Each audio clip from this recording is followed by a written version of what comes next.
Da, da, da, da, da, da, da. Greetings, fellow test subjects. Test subject 1337 here for Aperture Gaming. They make it, we test it, you play it. And now it is time to blow off some steam with a boss review.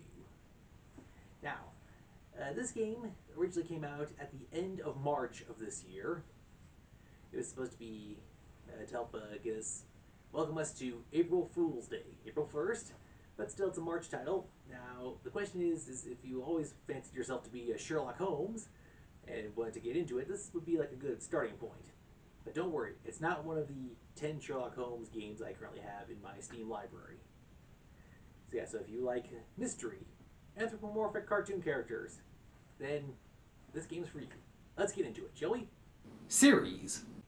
The game I am reviewing is The Murder of Sonic the Hedgehog.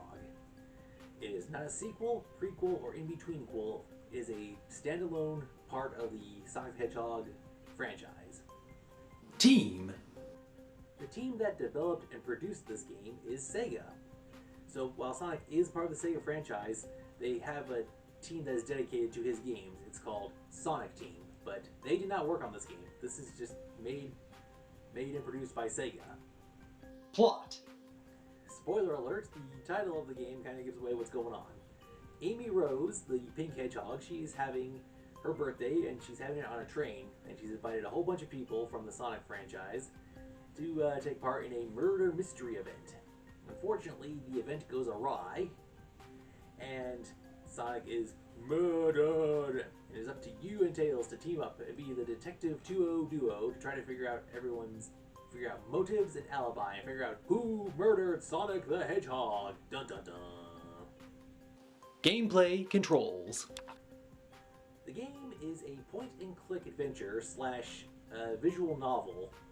So, like, here's what you're playing from first-person perspective, and if you've seen when I saw there was a name tag, I hope you appreciate the joke of what I used for the name tag. So you play as some random new character for the universe. You are working on this train, and everything is in first person perspective. You click on items to figure out, examine this clue, and then when you have enough clues, you can interrogate a suspect and ask what they were doing or what their alibi is. And if you can confirm something, or if you need to shoot a hole in their theory, you then play. It's like a handheld miniature mini game to come up with your synopsis. And it's playing Sonic going in one direction, collecting rings and avoiding obstacles. You have to collect a certain amount of rings to reach your conclusion without getting hurt. After doing this, you can then navigate from car to car to car, trying to put together the pieces and solve the mystery. Graphics. Sonic the Hedgehog has been doing this for a 30-year run. And aside from all the games he's also had a handful of TV shows, a few films, and a comic book series.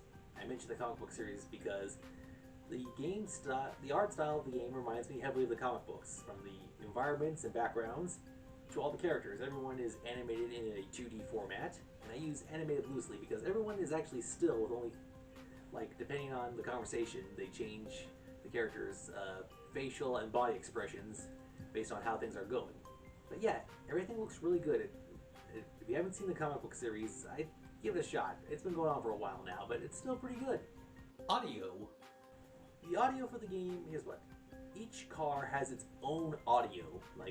Depending on the theme, it depends on how the music is. And when you play the mini game to try to figure out people's alibis, it has this very retro style music, and it has the classic boing boing ring ring. It has all the classic Sonic sound effects. And when you enter interrogation mode or some other activities, the music style and tone changes. But there's no verbal cues. You'll hear sound effects of paper interacting or stuff clicking, but you never hear the characters actually say anything. You never hear any screaming or talking. It's all audio text. All the audio is text, so there is no character voices. But the rest of the audio is pretty good. Multiplayer. No, there is no multiplayer. DLC.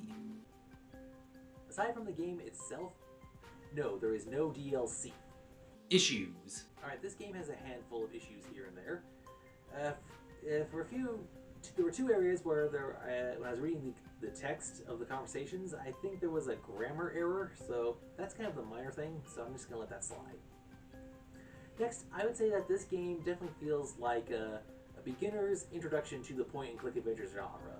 The game is very much, it's very easy. It has a very low difficulty curve. In fact, in the options area, if the ring collecting minigame is too difficult, you can either make yourself invincible, turn off the jump gaps, or you can even make it so like you need to get 70 rings and you only get 68 or 67. I guess it says you don't even have, you can even turn off the ring collection accuracy. So yeah, it is very easy. Yeah, so very easy difficulty curve. Now I understand how they say this game was made to be as an April Fool's Day thing, but it's like seriously, before the series Rick and Morty came out, they had Rick and Morty's rushed license adventure game, and while it was very limited, at least A, they acknowledged it, and B, they broke the fourth wall about it, and they were still able to make it work given what limited resources they had. But yeah, this is for a whole new series that was coming out. This is Sonic. This has been around for 30 years. In fact, it's been over 30 years. Yeah, so there's a couple of problems here and there, but then of course there's the big one. If you've been looking at the game, the play footage, here's what I'd say that this game is layered. Like it has the background layer and then it has the interactable parts layer. Like you'll come into a room and you'll see a chair, a desk, and a door. And like when you move your mouse over the chair, desk, and door, you'll see like a green aura around it, indicating that it's clickable. But here's what they did. I think they basically copied and pasted the clickable elements. Like they took the background, they copied what they were going to make clickable, and they pasted it onto the second layer. But then the layer shifted over like either to the left or to the right. So this way, instead of one coffee mug, you'll see two coffee mugs. Or you'll see an identical trash can hovering a few inches above the trash can. Or you'll see the door completely so far over to the left, it's covering the orchestra.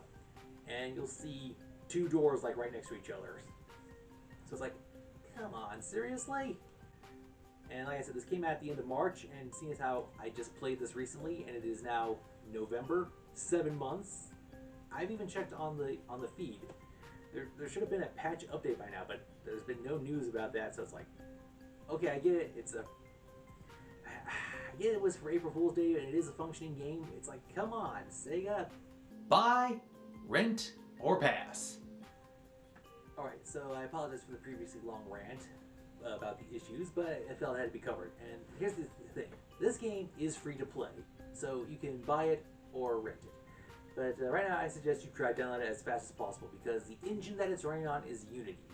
And after Unity's made an announcement about how they were trying to, change it so companies would be charged every time someone downloaded their product, you might want to grab this sooner rather than later.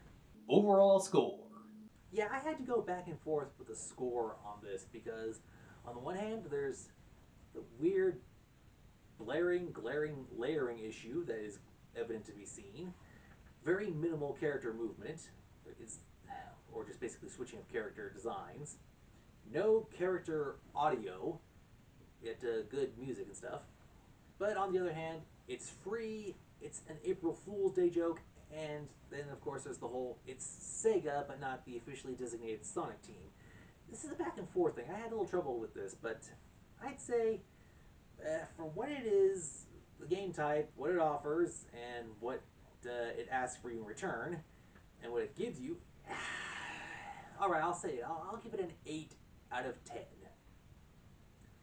Yeah, I mean, hopefully, eventually it'll get a patch update and fix the layering issue, but yeah. And also, I think I've heard things where, like, depending on, at the start of the game, depending on what name you put on the name tag, there are other factors involved. So, I'm going to have to dig a little deeper to see what other secrets this game has to offer. But for right now, it's good for, I mean, you get what you pay for. Alright, well, that's all the time we have for this episode. Thank you for watching. Until next time, this has been Test Subject 1337 for Aperture Gaming, and thank you for blowing off some steam with a B.O.S. review. Thank you for watching, have a nice day, and game on.